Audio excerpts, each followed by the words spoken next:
আজকে আমি সারাদিন খাবো লাল কালারের খাবার। ইয়েস, খাবার খাওয়ার জন্য লাল কালারের জামা পরে আর প্রথমেই ঢুকে পড়েছি মিয়া মোড়ের দোকানে। আর এখান থেকে লাল কালারের পেস্ট্রি খেয়ে নিলাম। পেস্ট্রিটা ছিল কিন্তু খুবই টেস্টি। তারপরে ওখান থেকে বেরিয়ে চলে এসেছি সোজা স্টেশনে। স্টেশনে এসে দেখলাম লাল কালারের লেস। তারপরে আমি লাল কালারের লেস খেয়ে নিলাম। তারপরে অন্য দোকানে এসে লাল কালারের স্টিং নিলাম আর টেস্ট করে দেখলাম খুবই ভালো ছিল।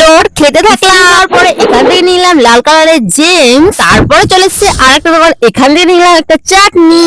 আর চাটনি ছিল লঙ্কা। তাকে আমার খুব জ্বলে গেলাম জিভটা।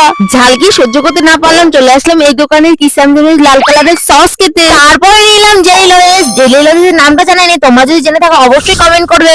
জেলি খাওয়ার পরে চলেছি ললিপপ খেতে। ললিপপ খাওয়ার পরে চলেছি আর একটা দোকান, আর এই দোকান থেকে নিলাম লাল কালারের। আমি তো তখন লাল লাল চাটনি খেতে থাকি। তোমরা এরকম মিনি ব্লগ দেখার জন্য চ্যানেলটা সাবস্ক্রাইব করবে। Bye bye.